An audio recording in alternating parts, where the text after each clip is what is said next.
capítulo 1 de este libro del Génesis, versículos 14 a 19. Veamos qué es lo que dice el libro. Dijo Dios: haya lumbreras en el firmamento del cielo para separar el día de la noche, y que sirvan de señales para las estaciones, los días y los años. Que haya lumbreras en el firmamento del cielo para alumbrar la tierra. Y así fue. Dios hizo las dos grandes lumbreras, la mayor para regir el día, y la lumbrera menor para regir la noche, y las estrellas. Y Dios las puso en el firmamento de los cielos para alumbrar la tierra, para regir el día y la noche, y para separar la luz de la oscuridad. Y vio Dios que era bueno. Hubo tarde y hubo mañana, día cuarto. Entonces, si lo ven, aquí nosotros ya estamos ubicados en el día 4. Y de entrada, algo que es importante notar es que así como dijimos, que esta informidad, poco a poco, ¿no? Se va, o va adquiriendo ya formas concretas y determinadas. En particular, dijimos, a partir del tercer día, es en este 4, en el día 4, en el cuarto día, donde se establece ya el orden sucesivo temporal, que además está en relación con el día primero. ¿No? Recuerden que en el caso del Señor, el Señor Dios, las cosas no suceden tal y como nosotros las comprendemos. Como dijimos, a veces el Señor habla de algo dado por suceder o ya ocurrido en una cierta vinculación que suele ser implícita, pero que hay que tener en cuenta. Entonces, a partir ya del cuarto día, Dios establece de entrada el orden sucesivo temporal, que, como repito, está de hecho en relación con el día primero. Veamos por qué. En efecto, los cuerpos celestes constituyen los receptáculos materiales de la luz primigenia que Dios creó el primer día. O sea, esta luz primigenia no material, no natural, es justo la que ahora se verá a su vez reflejada en los cuerpos celestes ya materiales. O sea, son receptáculos de esta luz primigenia que Dios creó el primer día. Y su función, o sea, la función de los cuerpos celestes es la de regir la sucesión temporal, lo que nosotros llamamos días, estaciones y los años de manera sucesiva. En pocas palabras, de manera temporalmente ordenada. O sea, el Señor también da una sucesión de temporalidad justo para establecer un orden de sucesión respectivo. De tal forma que, como nosotros mencionamos, en la creación no hay un caos que esté, digamos, por ahí más o menos presente. No lo hay, sino que incluso los cuerpos celestes tienen el propósito de mantener de forma temporalmente ordenada la sucesión o el suceder temporal ya de esta materialidad. Ciertamente, el Creador introdujo la primera luz creada en las luminarias del firmamento, y no como necesitadas de otra luz, sino para que permanezca aquella luz primigenia como mero resplandor. Entonces, cuando nosotros vemos aún los cuerpos celestes brillando, y se han dado teorías, físicas o astronómicas al respecto, lo que nosotros realmente captamos es el resplandor de esa luz primigenia.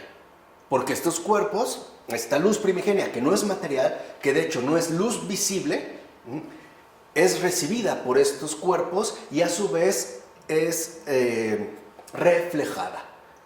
Es lo que nosotros vemos en términos de resplandor. O sea, en términos simbólicos podemos decir pues que de ahí que las estrellas, por ejemplo, brillen. Por eso, como dice San Juan Damasceno en la exposición de la fe, la luminaria, sea la que sea, no es ella misma la luz, sino un recipiente de la luz. O sea, cualquier cuerpo celeste no es realmente ella misma la luz, sino recipiente de la luz. Hoy, por ejemplo, esta versión se ha desteologizado. Nos dicen, por ejemplo, que la luna brilla gracias a la luz del sol. E incluso nosotros afirmamos o sostenemos que el Sol desprende su propia luz. Pues no.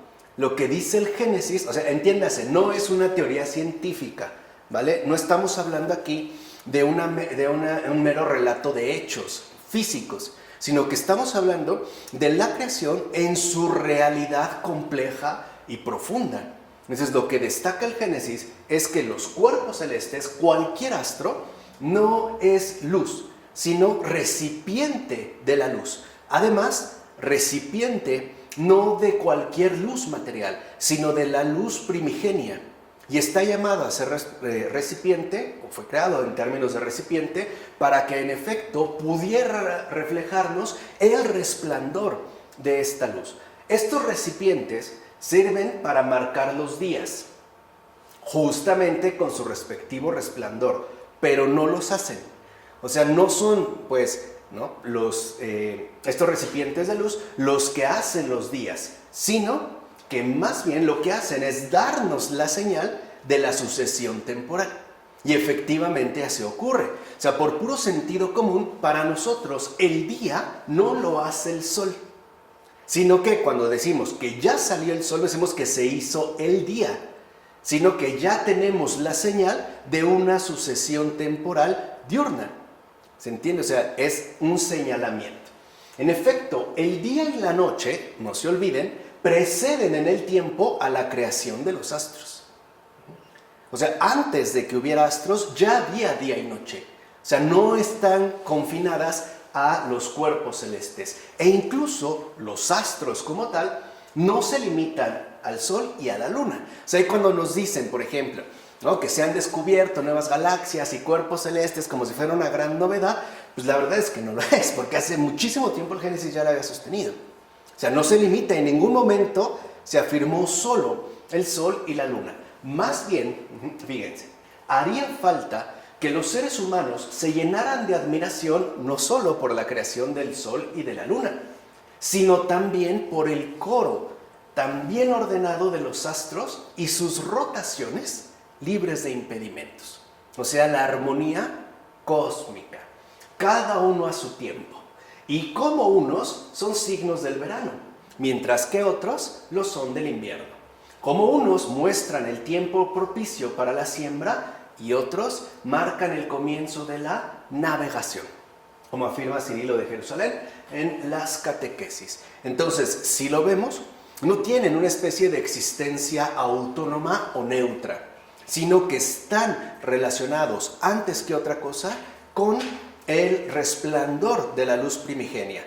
Y dos, como señalamientos para indicarnos la sucesión temporal. Y evidentemente, en tanto sucesión temporal, los momentos que a nosotros nos indican ciertas cuestiones en particular. Ahora bien, mira primero el firmamento del cielo, que fue creado antes que el sol. Mira la tierra, que comenzó a ser visible y ordenada antes de que el sol iniciara su curso. Mira también los brotes de las plantas, que preceden, como dijimos, a la luz del sol. La propia langosta es anterior al sol. Incluso la hierba es más antigua que la luna. Por tanto, no creas que es Dios aquel astro sobre el que ves que le han precedido los dones de Dios. De hecho, 3 días habían transcurrido ya y nadie sentía la falta de sol, pues resplandecía ya la claridad de la luz primigenia. Por eso ahora entendemos por qué en el credo se habla de luz de luz. Ahora sí, ¿cómo que luz de luz? Claro, es que esa es la verdadera luz. Lo que nosotros aquí llamamos luz no es más que un débil resplandor. De hecho es eso, un resplandor débil de la verdadera luz. En efecto, también el día tiene su propia luz. Es esta luz, la luz primigenia, la que es precursora del sol. O sea, antes de una luz visible está la luz invisible. Está Cristo, pues, luz de las naciones. Como se había hablado ahorita también en el profeta. Lo dice Ambrosio en los 6 días de la creación. Pero por eso no bastaba con decir que Dios hizo el cielo, la tierra y todo lo existente. O sea, no bastaba con decir que Él es el creador y ya, porque era muy poco, en realidad, ¿no? O sea, como podemos ver en algunas mitologías, había dioses que se les atribuía, ¿no?, el haber realizado ciertas cosas, pero no se iba más allá. Aquí no. Ya que también era necesario añadir que el orden de los días y detallar qué fue creado, no, era necesario también añadir el orden de los días y asimismo detallar qué fue creado primero y qué después. Lo dice Juan Crisóstomo en sus homilías sobre el Génesis. Entonces lo que vemos es que en el caso del Génesis, al menos ya al cuarto día, nos va dejando muy en claro, y eso es algo que nosotros también debemos asumir como un principio de vida fundamental, qué va primero y qué viene después. Ese es, digamos, el orden fundamental de todo lo existente, que captemos con claridad qué va primero y qué sigue después. Entonces, lo que nosotros aquí ya hemos intentado dejar en claro es que lo primero es lo que no vemos, después lo que vemos. Primero es al que no vemos, después al que sí vemos. Por eso no queda tan claro, por ejemplo, los mandamientos que se resumen en amarás a Dios y al prójimo, al que no ves y al que sí ves, en ese orden. Primero, ¿no?, lo primero y ya después lo que siga a continuación. Precisamente para que no se pierda de vista que Dios mismo es el precursor de todo aquello que vemos. O sea, Dios es el verdadero precursor del orden real de la creación. O sea, Dios es el verdadero precursor de todo lo que vemos. Y lo es en tanto fuente que no vemos. Dijimos, ¿no? Esta es como una relación bastante directa con nuestra experiencia de fe. Y es justo en este orden real de la creación que, como dijera San Agustín, aparece el tiempo como lo que es. Entonces, vean, para nosotros el tiempo aparece como algo invencible, como algo insuperable, etc. No, dice San Agustín que aparece justo como vestigio de la eternidad. ¿Por qué? Porque a final de cuentas y de fondo, el tiempo, así como un cuerpo celeste, es resplandor de la luz, esta luz primigenia, no material, no de este mundo, también el tiempo es vestigio de la eternidad. O sea, hay tiempo porque primero está la eternidad. Es esto lo que le da su respectivo sustento. Entonces no debemos olvidar que es la eternidad la que precede al tiempo, no al revés. O sea, nosotros no partimos de un tiempo para llegar a la eternidad.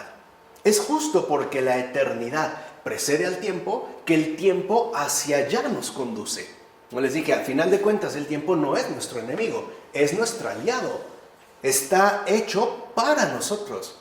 O sea, el tiempo está a nuestro favor, no en nuestra contra, como sobre todo el mundo moderno nos ha querido convencer, ¿no? Tenemos siempre el tiempo en contra. Mentira.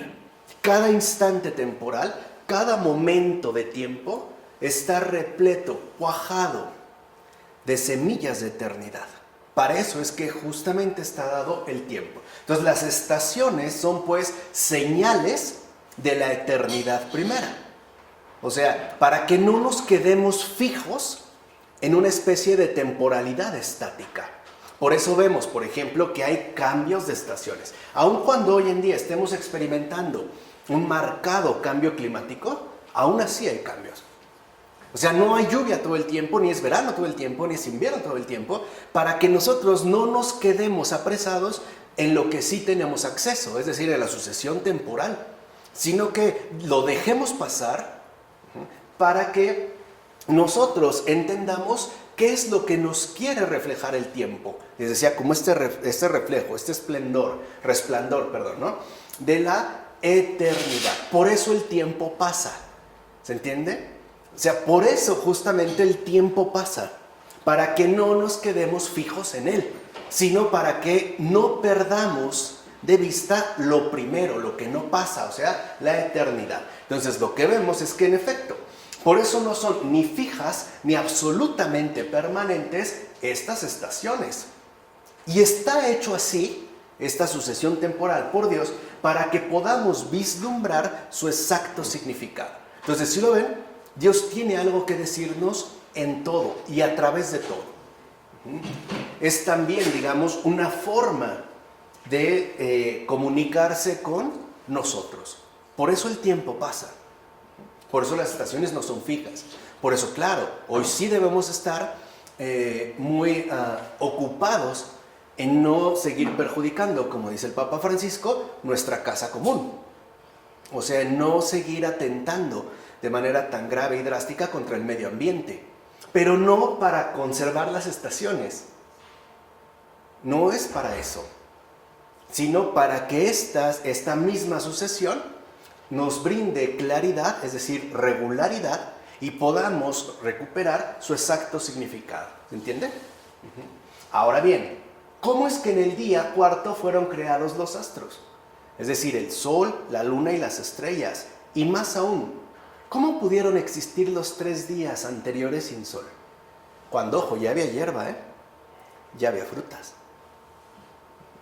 Pues ahora vemos que con el nacimiento y el ocaso del sol se construye el día. Y que de hecho este no puede ejecutarse sin el movimiento del sol. Nos queda entender que en aquel espacio de tiempo, es decir, hasta el día cuarto, se llamó de este modo a las divisiones de las obras de Dios. O sea, y fue hecha la tarde y fue hecha la mañana. Tarde por el paso de la obra terminada y mañana por el principio de la obra futura. Precisamente a semejanza de las obras humanas, ya que la mayoría de ellas se inician por la mañana y se terminan por la tarde. Ciertamente, la Divina Escritura tiene la costumbre de acomodar las palabras de las cosas humanas a las cosas divinas. Lo dice Agustín en el Génesis contra los maniqueos. ¿De qué otro modo podría Dios darse a entender? O sea, Dios se acomoda a nuestra propia condición. De hecho, se dijo aquí, dividan el día y la noche, como si se dijera, de tal forma se repartan entre ellos el día y la noche. O sea, que el día se entregue al sol y la noche a la luna y a los demás astros. Estas dos luminarias ya habían sido separadas entre sí. No olvidemos Génesis 1, versículos 4-5, pero no entre los astros. De modo que fuese conocido ya por los seres humanos el número de las estrellas y cuáles son las que aparecen de día y cuáles de noche. Dice Agustín en el Génesis contra los maniqueos. Así pues, lo que esto expresa es que todos los astros están debidamente ordenados. Están ubicados en una temporalidad que refleja la eternidad. En eso corresponde su respectivo ordenamiento. Por cierto, a este orden asignado por Dios a los astros no se le puede atribuir operaciones que de hecho no le corresponden, como a veces quisiéramos hacerlo. En efecto, hay una observación de los astros que condiciona las cualidades del aire y la practican los agricultores y los pilotos. De igual modo, hay una división de las partes del mundo para obtener un rumbo determinado. Esta la practican esos mismos pilotos en el mar, o bien los que atraviesan el desierto de arena y se insertan hacia el sur sin camino cierto ni fijo. Además, también hay alusiones a las estrellas para significar metafóricamente alguna realidad en una disciplina útil. Sin embargo, que todo en esto, lo podemos seguir utilizando de un modo u otro. Todo esto es cosa muy diferente, o sea, cuando se encuentra una utilidad particular, de esas otras vanidades de los seres humanos que, por ejemplo, observan la posición de los astros no para averiguar la condición del aire, ni la dirección del rumbo, ni los anuncios de los tiempos. Está hablando de los tiempos agrícolas. Esto era muy común en la gente de campo de antes. Acuérdense, no había sistemas de riego. Se basaban en los anuncios de los tiempos. Es más, había cosechas, siembras, que tenían que hacerse 1, 2, 3 días como más antes de la primera lluvia. y le atinaban. Te decían, va a llover, ¿no? Estaban atentos a los signos de los tiempos. Dice, ni la semejanza con las realidades espirituales, sino solo para intentar descubrir los sucesos fatales de las cosas. Es decir, para prever y adivinar el futuro. Lo dice Agustín en sus cartas. ¿Se entiende? O sea, no debemos confundir la verdadera utilidad de los astros, que está en relación con nuestra vida humana concreta, con aquellas vanidades también humanas que buscan encontrar en los astros la predicción de los acontecimientos futuros, particularmente de los sucesos fatales. O sea, los astros no están ahí para adivinar el futuro, no tienen esa función. Nosotros somos los que se la queremos imponer, ¿vale? O sea, nada de astrología, pues.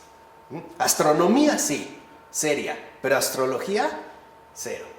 Así pues, queda claro que la función de los astros no tiene nada que ver con semejantes extravíos meramente humanos. De hecho, el universo entero, y esto es algo muy importante, el universo entero no esconde fatalidad alguna. No, porque a veces, por ejemplo, los documentales recientes nos presentan, ¿no?, el final del universo como algo catastrófico, como una verdadera fatalidad. Explotará el sol, todo se congelará, se extinguirá la vida, o estará un meteorito, y todo va a caer en fatalidad. No esconde esto, no vamos hacia allá, ya que es eco vivo de la bondad de Dios. Eso es parte también de nuestros humanos extravíos. Por ejemplo, cuando pensamos en el juicio final, sobre todo a partir, ¿no?, de la situación actual que vivimos alrededor del mundo, pensamos que ya se va a acabar el mundo, o sea, quiere decir que ya nos llevó el carajo. Y que aparte nos va a ir muy mal, ¿no? Y que cuando llegue Jesús va a llegar, ¿no?, con la espalda desenvainada, a ver a cuántos le va a dar cuello, cuantos más mejor. ¿Qué de verdad no lo conocemos? ¿Qué no hemos escuchado esas palabras que dicen, no teman, soy yo? A ver, ¿quién llega, el condenador o el salvador?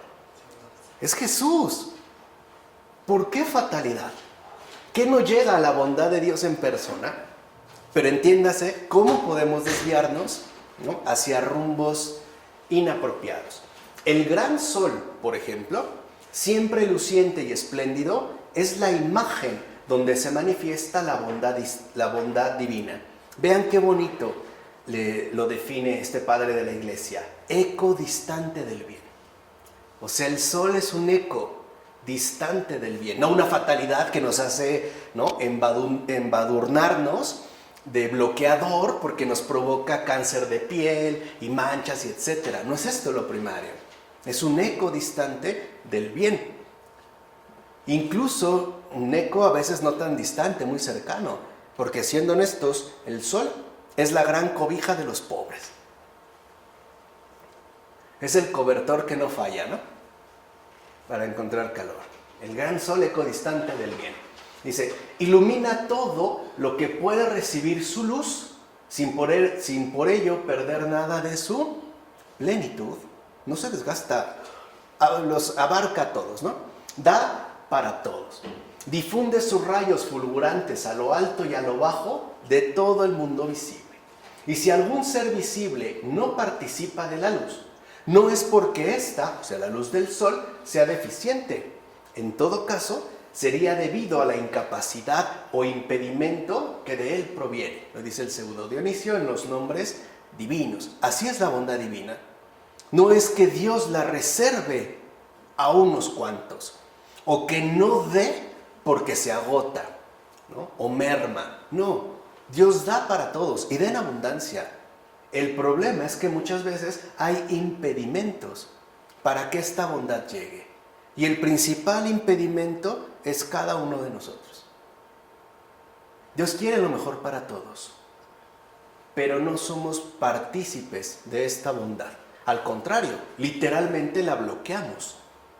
Por ejemplo, atesorando de más, no compartiendo, o simple y sencillamente olvidándonos del prójimo. A final de cuentas, puede decirse sin temor a equivocación que todos los astros, y en especial el sol y la luna, son vivas señales de la luz verdadera. Es más, si nosotros viéramos como un caso espiritual al respecto, podemos decir que es exactamente como ocurre en nuestra vida diaria, ¿no? En particular en la vida espiritual. Hay momentos en los que todo parece estar muy claro. Es de día. Está el cenit, ¿no? Tengo el sol claro que me permite ver todo el panorama, ¿no? Tengo el paisaje despejado y entiendo, estoy sereno, mi espíritu está aclarado. Pero hay momentos en los que no hay sol, es noche. Y tengo dudas, incertidumbres, como que no sé bien qué hacer, si estoy en lo correcto, no sé qué está sucediendo, no tengo claridad, no hay sol, pero hay luna. ¿Qué quiere decir esto? Que aunque atravesemos momentos complicados, nunca estamos totalmente a oscuras. Es más, hay noches en las que ni siquiera hay luna, pero hay un montón de estrellas. O sea, Dios nunca nos deja en absoluta oscuridad. ¡Nunca! A veces, estas gotitas de luz, pensamos que son insignificantes. Pero si vemos su cantidad, veremos que son abrumadoras. El sol es uno. ¿Cuántas estrellas son? Incontables. ¿Se entiende? O sea, a veces nos puede llegar una gran luz, pero no siempre. A veces tenemos buenos y malos momentos. A veces todo parece marchar bien. A veces no. Llegó la noche. A veces tenemos una cierta luz mayor. Pero, aun cuando no tengamos esa luz mayor, tenemos un montón de lucecitas que nos alumbran y que sobre todo nos dan esta viva señal de que Dios jamás nos abandona.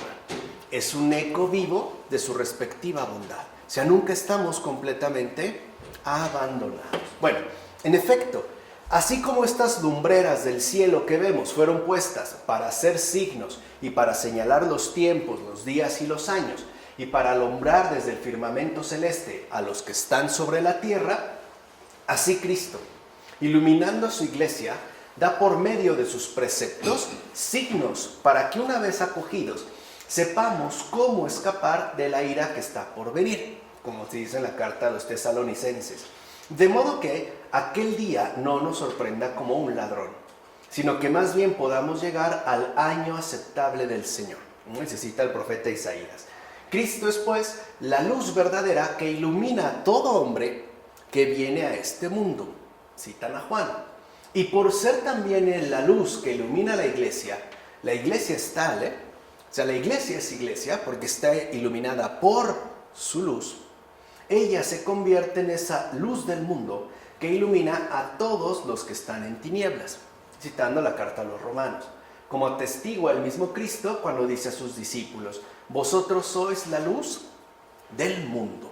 Entonces, así como tenemos estos vestigios vivos de la presencia de Dios en este mundo, también nosotros estamos llamados a reflejar esta bondad en la medida de nuestra condición real. Habrá personas que puedan hacer resplandecer la bondad de Dios a manera de soles. Habrá quienes lo hagan a manera de lunas. Y quizá la mayoría de nosotros nos toque ser estrellas, pero auténticas, fidedignas. Bueno, así pues, de igual modo que del sol y la luna se dice que son grandes lumbreras en el firmamento del cielo, así también de Cristo y de la iglesia en nosotros. ¿Ven cómo hay una relación íntima? Pero puesto que Dios puso también estrellas en el firmamento, veamos cuáles son las estrellas en nosotros. Es decir, en el cielo de nuestro corazón. O sea, en nuestro corazón también hay un cielo. Tenemos que entender o descubrir cuáles son las estrellas que ahí están, cuáles son nuestras lumbreras, cuál es nuestro sol, cuál es nuestra luna. Moisés, por ejemplo, es en nosotros una estrella que brilla y nos ilumina con sus actos. Y lo mismo Abraham, Isaac, Jacob, Isaías, Jeremías, Ezequiel, David, Daniel y todos aquellos de quienes la Sagrada Escritura ha dado testimonio de que agradaron a Dios. Pues así como una estrella difiere de otra por su resplandor, así también cada uno de los santos difunde su luz en cada uno de nosotros según la proporción de su grandeza. Lo dice Orígenes en sus homilías sobre el Génesis. Entonces entendamos este punto importante. Los santos conforman el cielo de nuestro corazón. Por eso, a pesar de que todos son astros, no todos tienen la misma condición. Hay santos que pueden ser lumbreras enormes, solares, ¿no? Un San Benito, un San Charbel, un San Agustín, pero hay otros que no, parecen ser como más opacos, pero no es porque sean menos o más, es porque su posición dentro del orden es diferente. Y hay quienes a lo mejor son estrellas, incomparables, por ejemplo, con el gran sol, ¿no? Pero aún así son luces de la divinidad. Por ejemplo, un San Anacleto González Flores, por mencionar al maestro Cleto, ¿no? Este gran santo mexicano, desconocido, pero es una de estas multitud de estrellas. Y recuerden, hay más estrellas que lunas y que soles. O sea, si no podemos ser luna y quizá menos sol, estrella sí. O sea, ponemos una estrellita mínimamente, sí. Versículos 20 a 23 de este capítulo 1. Y Dios creó los grandes cetáceos y todos los seres vivos que serpean y llenan las aguas según su especie, y todas las aves aladas según su especie. Y vio Dios que era bueno, y los bendijo diciendo: creced, multiplicaos y llenad las aguas de los mares, y que las aves se multipliquen en la tierra. Hubo tarde y hubo mañana, día quinto. El día quinto se relaciona de entrada con el segundo. Ven lo que les decía, como esta conjunción, ¿no? Como este tejido. El mar y el cielo deben producir sus propias criaturas. Pues al igual que la tierra se llenó de vegetales el día tercero, ahora los mares tienen que poblarse con innumerables seres. Así como estaba esta fertilidad, ahora también las aguas. De hecho, Dios bendice a tales criaturas a través de capacitarlos, o sea, hacerlos aptos para la procreación, que sería también un reflejo material de la fecundidad divina. Aquí vamos entendiendo cómo se va armando este sentido, ¿no?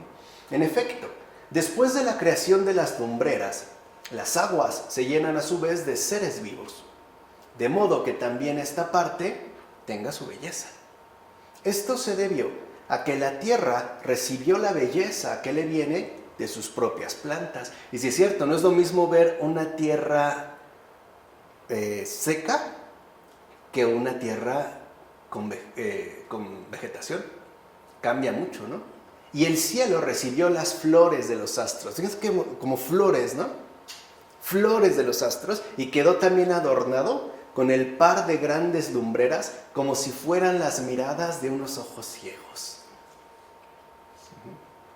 Entonces vino una orden y enseguida los ríos fueron productivos y los lagos produjeron especies propias según la naturaleza de cada uno de ellos. Y el mar dio a luz toda clase de seres acuáticos. Y ni siquiera el agua de los senegales y de los pantanos era improductiva, ni permanecía sin participar en la perfección de la creación, pues ranas, tábanos y mosquitos pululaban en ellos. ¿Se dan cuenta? El gran artista, ¿no? Desplegando de manera sobreabundante, yo siempre digo excesiva, su bondad, su belleza, su perfección, su sabiduría. Lo dice Basilio de Cesarea en sus homilías sobre el Hexámeron. Ahora bien, ¿por qué dijo Dios? Produzcan las aguas seres vivientes según su especie, y aves que vuelen sobre la tierra en el firmamento del cielo según su especie. Es decir, ¿por qué Dios originó en el agua también a las aves que vuelan sobre la tierra? Vean de dónde salen. Las aves del agua. O sea, cuando nos dicen que todos venimos finalmente, ¿no?, de un antepasado remoto acuático, tampoco están diciendo nada nuevo. Ya está aquí revelado. ¿Por qué? O sea, ¿por qué Dios originó en el agua también a las aves que vuelan sobre la tierra? Porque los que vuelan tienen cierto parentesco con los que nadan. En efecto, así como el pez corta el agua, avanzando con el movimiento de sus aletas y con la movilidad de su cola pilotean los cambios de dirección, o bien van en línea recta, así también se puede ver en las aves que cortan el aire con sus alas. Digamos que son aves acuáticas sin agua, nadan en el aire. Aquí hay una similitud, ese también Basilio de Cesarea. Lo que vemos, y es esto lo que se busca destacar, es que Dios mismo ha puesto un parentesco de cercanía entre unos y otros. Él mismo lo ha puesto. De hecho, aunque las aves y los peces son por naturaleza muy distintos, sí tienen un parentesco de cercanía. De hecho, todos los animales que Dios ha creado en este día, ¿qué? ¿En qué día vamos? Quinto día, ¿no? En el día quinto, tienen un parentesco de cercanía, porque forman una familia. Aun cuando parezcan diferentes, tienen parentescos de cercanía. Por eso hoy en día a veces decimos, ¿no? Viene de un primo lejano que es tal. No, es este parentesco de cercanía. Es un parentesco, entonces, que Dios ha puesto entre ellos. Hay una hermandad, hay una solidaridad natural. No son pues hostiles. Están relacionados cercanamente unos y otros, a pesar de sus naturalezas tan diferentes, ¿vale? Además, debemos tener en cuenta lo siguiente: la creación simultánea de muchos seres vivientes. Simultánea. De hecho, aunque los ríos nacieron y los lagos daban vida, y el mismo mar comenzó a generar diversas especies, no por ello podemos especificar la multiplicidad de seres y de especies que recibieron la vida en el instante mismo del mandato divino. Tan es así que hoy se siguen descubriendo nuevas especies y desde aquí habían sido creadas. Especies que no se conocen. Y no solo en el mar, en los bosques, y que un insecto, y que esta especie, quién sabe de qué se trata, y a todos los niveles. Todo esto, ¿no?, que recibió la vida en el instante mismo del mandato divino. Pero lo que sí es un hecho es que por efecto de la misma operación divina, la ballena es creada en el mismo momento en el que nace la rena. Entonces, aquí está la profundidad de este parentesco de cercanía. Todos los animales provienen de la misma orden divina. O sea, todos vienen del mismo creador. Es esto lo que les da su parentesco de cercanía, aún respetando la diversidad de su naturaleza propia, que es algo verdaderamente hermoso. O sea, es como para meditarlo a fondo, sobre todo para empaparse un poquito de belleza, ¿no? Que hoy andamos como escasos de belleza, ¿no? Anémicos de belleza. De hecho, anémicos, ¿no?, de los trascendentales. Tenemos anemia de los trascendentales, anemia del bien, anemia de la belleza, anemia de la verdad, y peor aún, hambruna de la unidad de las tres, ¿no? Estamos ya casi muertos de hambre. Bueno, lo dice Ambrosio en los 6 días de la creación. Así pues, aquello que debemos tener muy en cuenta es justo ese efecto inmediatamente productivo que logra crear diversos seres al mismo tiempo. O sea, el acto creador de Dios no es ni unilateral ni limitado, Lo abarca absolutamente todo. Desde un charal hasta una enorme ballena, una codorniz, un mosquito, etc. Un camarón. ¿No? Si quisiéramos de entrada ver cómo comienza el camarón y una golondrina, como que no entenderíamos cómo es que están. Y no obstante, provienen al mismo tiempo de este efecto productivo. Por cierto, aquí acostumbran los maniqueos, estos maniqueos de todos los tiempos, ¿no?, a censurar preguntando, o más bien reprochando. ¿Por qué se escribió que los animales, no solo los que viven en el agua, sino también los que vuelan en el aire, y todas las aves que tienen plumas, nacieron del agua? Pues bien, sepan todos que los que discuten estas cosas olvidan que el aire es nebuloso y húmedo. De hecho, el aire se engrosa y se hace más denso con las exhalaciones y los vapores del mar y de la tierra. Y en cierto modo se alimenta de esta humedad para que pueda soportar el vuelo de las aves.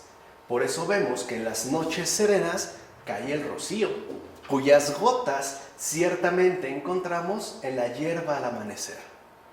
O sea que las aves también tienen su propio mar aéreo. Lo que les decía, su propio ambiente, no precisamente acuático, pero sí húmedo. Lo dice Agustín del Génesis contra los maniqueos. Ahora bien, no debemos pasar por alto que tanto las aves como los demás animales que fueron creados en estos primeros días están cargados de simbolismo. O sea, no solo se trata, ¿no?, de aquello a lo que tenemos acceso, sino que tiene también su respectiva densidad teológica. O sea, no solo se trata de los seres naturales, que en efecto vemos, hay mucho más. Veamos. Según la letra, o sea, el sentido literal del texto, las aguas producen reptiles y pájaros por mandato de Dios. No obstante, consideremos también en el sentido espiritual, ese es el simbolismo de la Escritura, cómo estas mismas cosas ocurren en el firmamento del cielo, es decir, en la solidez de nuestra mente y de nuestro corazón. Yo pienso que cuando Cristo, nuestro sol, ha iluminado nuestra mente, esta entonces recibe de inmediato el mandato de producir. Hay una especie de recreación, ¿no?, a partir de las aguas que están en ella. Reptiles y pájaros que vuelan, o sea, sacar a la luz los buenos y los malos pensamientos, para poder hacer la separación entre ellos, ya que unos y otros proceden del corazón. O sea que el encuentro con Cristo también nace, ¿no?, que esta luz ilumine lo que se produce en nosotros. En efecto, de nuestro corazón como de las aguas emergen los buenos y los malos pensamientos. Pero nosotros, por la palabra y el mandato divinos, presentamos unos y otros a la mirada de Dios. Y lo hacemos para que, iluminados por Él, podamos discernir el bien del mal. Es decir, para que separemos de nosotros lo que repta sobre la tierra. O sea, todo aquello que únicamente nos acarrea pesadas preocupaciones terrenas. Y sí, cuando uno tiene una preocupación terrena pesada, el corazón se arrastra. Literalmente se arrastra. En cambio, a las cosas mejores, esto es, los pájaros, dejémosle volar no solo sobre la tierra, sino también en el firmamento del cielo. Es decir, sondemos en nosotros el significado y la razón, o sea, el logos, tanto de las cosas terrestres como de las celestes, justo para poder comprender también por los reptiles qué es en nosotros nocivo. O sea, así como hay esta creación, en cada corazón humano también hay una creación en pequeño, por decirlo de esta manera. También en nosotros ha brotado hierba, pero también hay animales nocivos. Los padres le llamaron pasiones, pero también tenemos pájaros. Hoy le llamamos buenos deseos, etcétera, etcétera. Pero se puede aplicar simbólicamente a nuestra constitución humana. Bueno, lo dice Orígenes en sus homilías sobre el Génesis. Vemos pues que la letra del Génesis, como tal, contiene a su vez un sentido más pleno y profundo, es decir, espiritual. Precisamente Orígenes es el que va a insistir en esa profundidad, en esa densidad espiritual de la Escritura. Y por ello va a elaborar lo que se conoce como, ¿no?, o el reconocido Orígenes, por utilizar la alegoría. O sea, la Escritura sí tiene un sentido literal, como tal, pero además tiene un sentido alegórico. O sea, tiene un sentido, una carga espiritual que también debemos de captar. No nos podemos quedar con la letra. Tenemos también que captar el espíritu que anima esta letra. Incluso después se hablará del sentido no solo literal y alegórico o simbólico, espiritual, sino también, por ejemplo, del sentido moral. Como la Escritura toda también nos da indicaciones para llevar una vida recta en este mundo y a pesar de este mundo. Está pues ahí, ¿no?, todo lo que nos es necesario. De hecho, cuando Dios creó los grandes cetáceos, entiéndase, los grandes animales acuáticos, no se les llamó así porque sean mayores que los camarones, sino para que tengamos en cuenta el volumen de sus cuerpos. Pues el Creador quiere que al tenerlos en cuenta, nos mantengamos atentos a los daños que tales enormidades pueden producir en el alma. O sea, no es lo mismo tener un defecto tipo camarón que tener un defecto tipo ballena azul. Mientras más grande sea el volumen de la nocividad en el alma, mayor será el daño que nos va a producir. Esto lo dice también el gran Basilio de Cesarea en sus homilías sobre el Hexámeron. ¿Se entiende entonces toda esta riqueza que se nos va aportando? Todo el provecho que podemos sacar de esta gran carta de amor que Dios nos ha escrito a cada uno de nosotros de manera personal y escrita literalmente con su propio espíritu, firmada, me atrevo a decir, con su propia boca.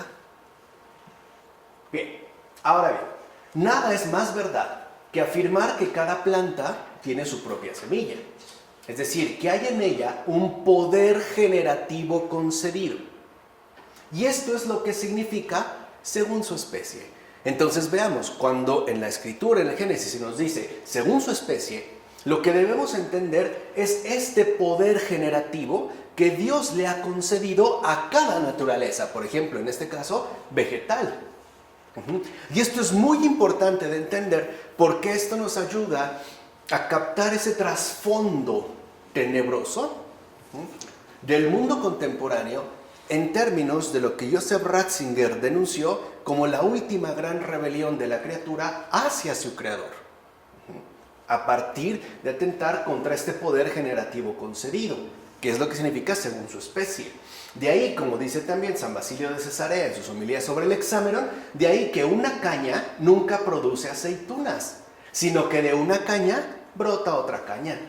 En consecuencia, lo nacido de la tierra en la primera generación dura hasta hoy, en una sucesión ininterrumpida. Entonces veamos, cuando uno siembra, por ejemplo, una caña, no espera que se produzcan aceitunas. Ninguno de nosotros diría, ay, sembré una semilla de tomate y me salieron calabazas. No. Esto se debe a esta sucesión ininterrumpida que Dios le ha concedido, ¿no?, a este ámbito según su especie. O sea, el poder generativo que efectivamente Dios le concedió. Así pues, la naturaleza de los seres, puesta en movimiento por una única orden de Dios, pasa de modo uniforme a través de la creación por medio del nacimiento y de la muerte, salvaguardando así la continuidad de las especies según la semejanza de los individuos hasta alcanzar su propio fin. O sea, hasta llegar a ser lo que son. Cuando nosotros sembramos o tenemos un grano de maíz de siembra, no parece la mazorca. De hecho, no. O sea, pero está llamada a llegar a ser lo que son, una mazorca de maíz. En efecto, a un caballo, fíjense, le sucede un caballo. A un león, otro león. Y a un águila le sucede un águila. En todo caso, cada uno de los vivientes guarda ininterrumpida la continuidad de la especie e incluso la transmite hasta la consumación del universo. O sea, querámoslo o no, un oso será hasta el final del universo un ¿qué? Un oso. Ahí se ve esta sucesión ininterrumpida.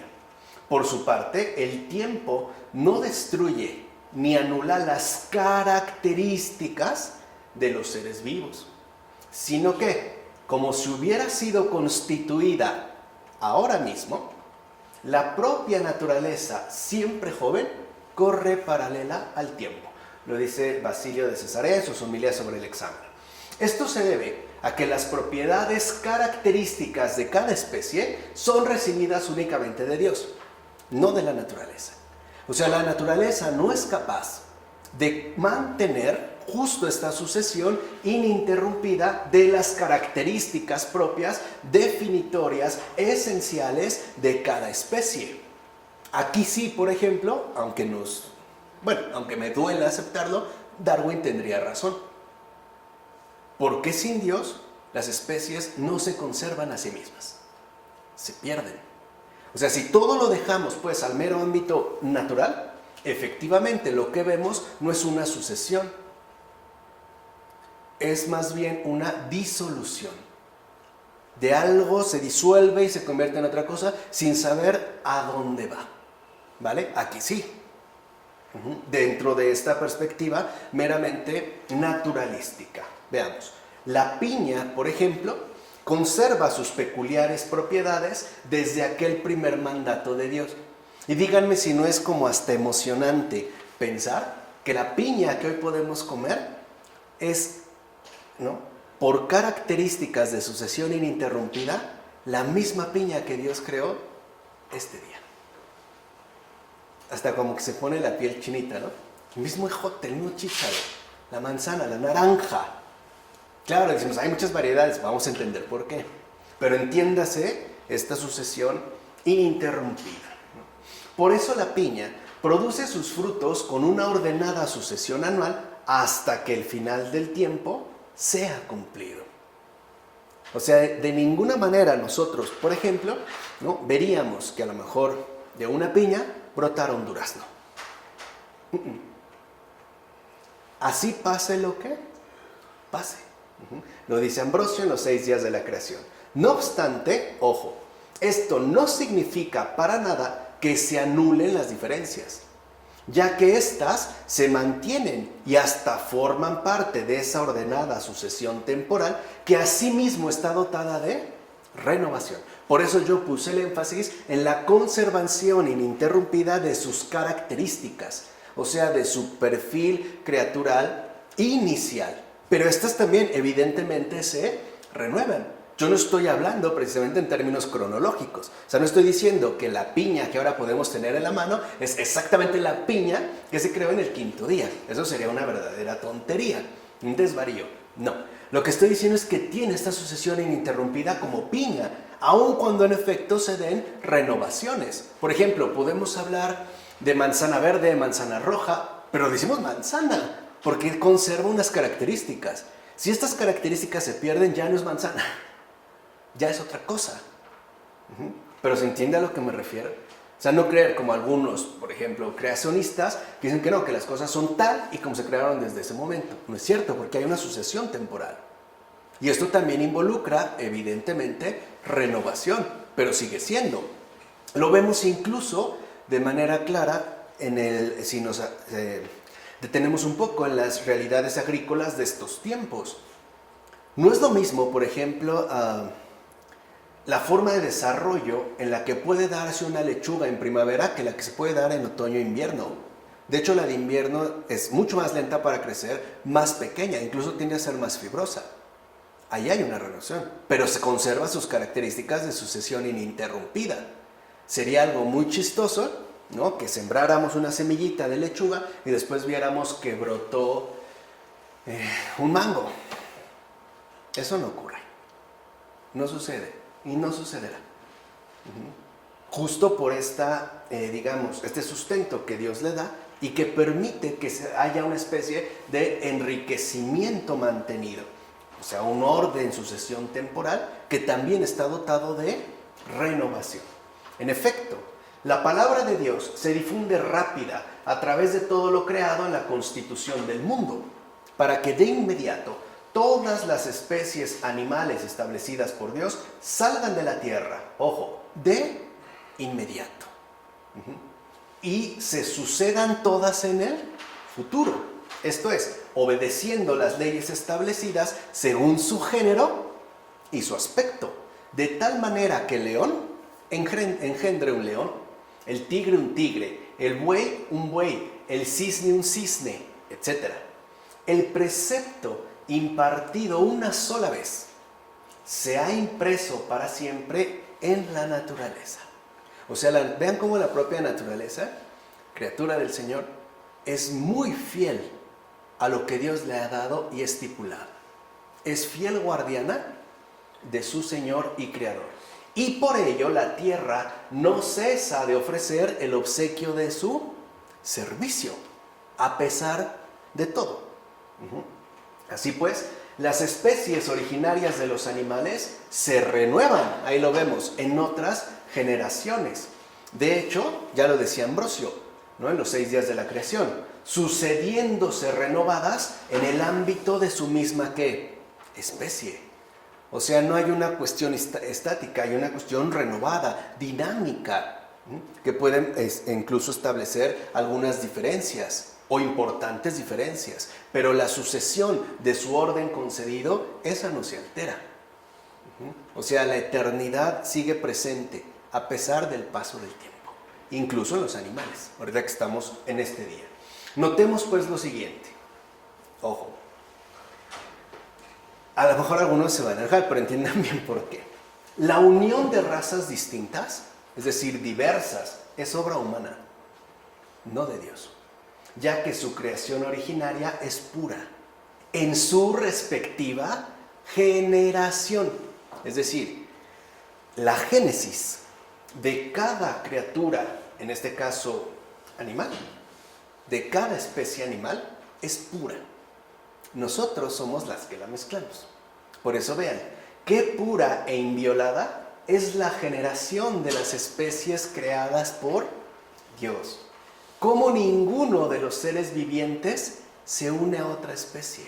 ¿Cuándo han visto a un elefante queriendo aparearse con una leona? ¿Cuándo han visto una jirafa queriendo aparearse con un grillo? Y no es por la diferencia de tamaño, ¿eh? ¿Cuándo han visto un rinoceronte queriendo aparearse con una vaca? Vean, cómo ninguno de los seres vivientes se une a otra especie, sino a la suya propia. Incluso el escorpión de mar conserva siempre, eso es lo importante, la castidad de su inmaculada unión. Cuando un caballo se reproduce, ¿no? se renueva en su sucesión de renovación, lo que está cumpliendo es esa castidad de su inmaculada unión, propia de su especie. O sea, cada especie mantiene su castidad de inmaculada concepción. Así pues, todos ellos ignoran las uniones adúlteras con peces o animales de otras especies, a diferencia de las razas que los seres humanos realizan con gran esmero y cuidado. Nosotros sí. Por ejemplo, al cruzar burros con caballos, con la esperanza de obtener especies adulteradas. Es sin duda más grave lo que se hace por contaminar la naturaleza que lo realizado por dañar a una persona. Fíjense aquí el peso que le da Ambrosio. Dirá, y tú, humano, te comportas como intermediario de este adulterio y hasta consideras de mayor valor el animal bastardo que el de raza pura, cuando lo único que haces es juntar diversas razas y mezclar diversas semillas. Y es cierto. Hoy en gran medida lo que nosotros tenemos es una mezcla que ya no sabemos ni de qué. Incluso siempre buscamos, ¿no?, hacer un injerto donde una vez yo no que quería, no sé, un manzano que también diera mango y entonces que fuera tal. Y cómo nos gustaría que se hiciera quizá realidad la propuesta de Avatar, ¿no? Que viéramos especies de caballos con colas de canguro, pero cabeza de gato y patas de cocodrilo, ¿no? O sea, la mezcla. Qué difícil nos es mantener esa inmaculada concepción de la propia especie. Incluso nosotros humanamente sí hemos quizás hasta intentado reproducirnos con otras especies distintas. Casi siempre de granja, ¿no? Creo que muy pocos se animan con las fieras salvajes, ¿no? Pero tal vez sí las cabras, los gansos. Bueno, ya mejor seguimos por otro lado, ¿no? De ahí, pero entiéndase de lo que se está hablando. O sea, nosotros como que nos gusta enaltecernos de lo que hacemos, aun cuando lo que hacemos no mantenga esa inmaculada unión, sino que nos gusta siempre como la mezcolanza, ¿no? Como lo decía Ambrosio. Ahora bien, es cierto que las semillas de una naturaleza no se han podido cambiar en una naturaleza distinta, ni el fruto nacido ha sido discordante de la propia semilla, como si nacieran seres humanos de una serpiente, o si se generase carne de los dientes. Así pues, ¿cuánto más es necesario creer sin ninguna duda que cualquier cosa que ha sido sembrada resurge reasumiendo la propia naturaleza. Si no, sería una locura. Imagínense a alguien que se propone a sembrar café, semillas de café, y de repente le brotara alfalfa. Sería un verdadero disparate. Eso no ocurre. Se reasume la propia naturaleza. Ya vimos por qué. Y la cosecha no difiere de su semilla, ni las sustancias blandas adquieren vida de las duras, ni el veneno se transforma en sangre, sino que la carne se renueva de la carne, el hueso de los huesos y la sangre de la sangre. Lo dice también Ambrosio en los 6 días de la creación. Y eso lo vemos hoy con las células madre. Que eso es algo que está estipulado desde el principio. Es esta renovación, pero según lo que esperamos. Nadie utiliza, por ejemplo, células madre para producir aluminio. ¿Se entiende? Incluso se espera para un tejido, incluso para una cuestión regenerativa. Aquí tenemos a mi amigo el experto, ¿no?, en el ámbito médico. Pero lo usan para esto. O sea, no se espera otra cosa completamente distinto. Como si nos tomara por sorpresa y no tuviéramos como un criterio de renovación permanente. O sea, Dios también nos da esta seguridad, ¿no?, de que la continuidad de la propia especie se mantenga, aun cuando nosotros hagamos ciertamente muchas mezclas, o como decía también San Ambrosio, ¿no?, nos guste generar un montón de bastardos, ¿no?, de mezcolanzas. Bueno, en consecuencia, ya en las semillas, o sea, en las simientes, se prefigura la resurrección. Vean cómo empezamos, ¿se acuerdan por la crucifixión? Vean cómo se va respetando el orden. Y aquí ya, ¿en qué día? El 5, ya se anuncia la resurrección. En efecto, por la Escritura sabemos esto, que en el primer origen del mundo, la tierra produjo en primer lugar hierba de grano. Y que después, del grano, provino la semilla. Por eso, a ver, cuando preguntan, ¿qué fue primero, el huevo o la gallina? La gallina. Y que después, del grano, provino la semilla. Y que una vez que ésta cayó en la tierra, surgió de nuevo una semejanza de aquella de la que fue antes engendrada. Esto es justamente lo mismo que dice el apóstol que tendrá lugar en la resurrección. Pues no solo sabemos por él que el género humano ha de ser transformado en un estado más sublime y majestuoso, sino también que aquello que esperamos no es otra cosa, sino lo que ya fue en el principio. Eso mismo que es lo otro. Aparece Michel Henry. Por eso, para que se entienda la importancia verdadera de Michel Henry. Eso mismo que es lo otro. Lo que ya fue en el principio. Lo dice Gregorio de Niza en su diálogo sobre el alma y la resurrección. Entonces, la resurrección es también lo que preside la continuidad de nuestra creación. ¿Se entiende? O sea, nosotros fuimos creados por la resurrección, porque justo es esta continuidad también de nuestra propia especie la que no atenta y está como ordenada hacia la resurrección. De hecho, la resurrección es el precepto primario, es lo primero, no lo segundo. Por eso lo dijimos, antes de la creación, ¿qué está? La redención, lo mismo aquí. ¿Y qué es la redención? La resurrección. Si no, imagínense hacia dónde nos iríamos. Y aquí vemos las implicaciones que esto tiene, para que vean que no es irrelevante. Esto, en efecto, es muy importante, ya que nos permite comprender por qué las almas no migran. O sea, por qué no reencarnan, ni transmigran, como algunos piensan. Que ya los deberíamos de quemar de una vez. Me tengo enfrente por aquí. No reencarnan ni transmigran. Escuchen. De hecho, quienes defienden que las almas emigran a naturalezas diversas, confunden las propiedades de las cosas hasta tal punto que incluso unen y mezclan lo que es con lo que no es. Por ejemplo, lo irracional con lo racional. O bien, lo que es sensible con lo que carece de sentidos. Cuando unas no pueden estar en las otras, ya que están separadas por una barrera infranqueable de la naturaleza. En efecto, decir que la misma alma, que está dotada de inteligencia y que además tiene la capacidad de pensar, por estar unida al cuerpo, fíjense, más tarde va a estar oculta en los reptiles, o que después se va a ir a agrupar con las aves, o que va a ser un animal de carga, o que entrará a formar parte de los que comen carne cruda, ¿no? O que va a estar bajo el agua, o que definitivamente, ya no solo aquí, va a degenerar en lo que carece de razón, hasta llegar a echar raíces, una especie de rábano, y convertirse por tanto en árbol, y producir brotes de ramas, y en ellas flores, o espinas, o quizás se convierta incluso en algo comestible, o tal vez hasta venenoso. No es otra cosa sino pensar equivocadamente que todo es lo mismo. Ahí está la grave confusión de las propiedades. No todo es lo mismo.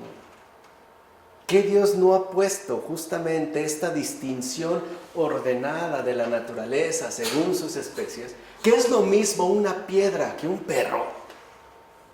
¿Qué es lo mismo un perro que un ser humano? No. Entonces, ¿por qué pensamos que todo es lo mismo? O sea, la confusión de las propiedades. Es decir, que es única la naturaleza de todos los seres, pero mezclada en una unión confusa y sin distinciones. Cuando dijimos, en Dios no hay ¿qué? Confusión. Se los dije casi desde el principio. En Dios no hay caos, no hay obscuridades, no hay confusiones. Todo está perfectamente iluminado, a la luz. A la luz. Lo cual finalmente conduce a suponer que entonces no hay ninguna propiedad que distinga a un ser que de otro. Entonces es como si estuviéramos preocupadísimos de que quizá vamos a reencarnar en hormiga, a lo mejor alguien nos va a pisar, ¿no? ¿Cómo podemos sostener que pasamos de una naturaleza a otra? No es que a lo mejor antes fui un árbol, ahí está la unión confusa y sin distinciones. O sea, nada de panteísmo, pues. Lo que aquí ya nos está indicando también la Escritura. Debemos dejar de pensar equivocadamente que todo es ¿qué? Lo mismo. Sino lo que se da paso es, ¿no?, a la locura, a pensar que podemos seguir esta confusión sin distinción y hacer de todo, ¿no?, un tremendo disparate. Más bien, quiso Dios que su bendición tuviera fuerza de continuidad fecunda. Dijimos, aparece la creación, pero primero está la resurrección, que por cierto, aún no aparece. Sigue siendo lo invisible, pero eso está al principio. Esa fuerza de continuidad fecunda, la cual se manifiesta precisamente en la sucesión de la descendencia, para que esta bendición de Dios se perpetúe en cada especie por medio de ir naciendo unos que de otros, vacas, hasta el final canguros, seres humanos, que si lo ven hoy también, por ejemplo, a través de la ingeniería biotécnica, lo que se busca es que esta fuerza de continuidad fecunda se acabe, que el humano ya no sea humano, sea por ejemplo cyborg o máquina. Vemos por qué. Ahora se entiende lo que dijo Ratzinger, ¿no? Lo que estamos viviendo, esta última gran rebelión de la criatura contra su creador, ir justamente en este contra, como dijo Agustín, del Génesis a la letra. Así pues, la fecundidad de continuación proviene de la bendición de Dios, porque Él es fiel a su ¿qué? A su palabra. Por eso, dicho sea de paso, es que hoy se puede fecundar un óvulo in vitro. No es por los avances de la ciencia. O sea, en parte sí, se han encontrado los métodos, pero es posible por esa fecundidad de continuación, porque Dios de entrada, por así decirlo, ha puesto toda su confianza en nosotros. Es como si alguien me ofrece su casa para pasar un fin de semana, ¿no? Confía y me la pone en mis manos. No espera que la voy a incendiar, ¿no? O que la voy a convertir en otra cosa, ¿no? O sea, ninguno de nosotros, por ejemplo, si va al doctor porque tiene un dolor de cabeza, le dice, ¿sabe qué? Ya quíteme este dolor de cabeza, ya me aburrió. Ahora quiero un dolor insoportable de estómago, por favor. ¿No, verdad? ¿No? Ni si nos sometimos a una cirugía, por ejemplo, de vesícula, y nos injertaran otra pierna, y saliéramos con 3 como tripiés, estaríamos muy agradecidos, ¿no? No sucede. O sea, hay esta fecundidad de continuación. no creamos que es porque tenemos el poder de hacerlo. Es porque se nos ha dado la confianza. Y una cosa es defraudar esta confianza y otra cosa es pensar que somos nosotros los que los producimos. Y así llegamos ya a lo que sería el versículo 24 y 25. Dijo Dios: produzca la tierra seres vivos según su especie, ganados, reptiles y animales salvajes según su especie. Y así fue.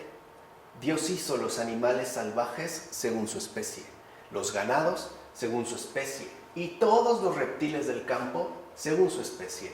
Y vio Dios que era bueno. Fíjense aquí cómo ya entendemos por qué se repite eso de según su especie. O sea, lo mismo va a ocurrir en el caso de ellos. Esta renovación dinámica de sucesión temporal que no se pierde y que además ahora abarca otro ámbito distinto de la creación. Básicamente lo que aparece ya sobre la tierra. Y será la siguiente ocasión cuando podamos entonces nosotros seguir adelante con estos versículos. ¿De acuerdo? Vamos a dejarlo hasta aquí. La del Padre, del Hijo, del Espíritu Santo. Amén. Pero bueno.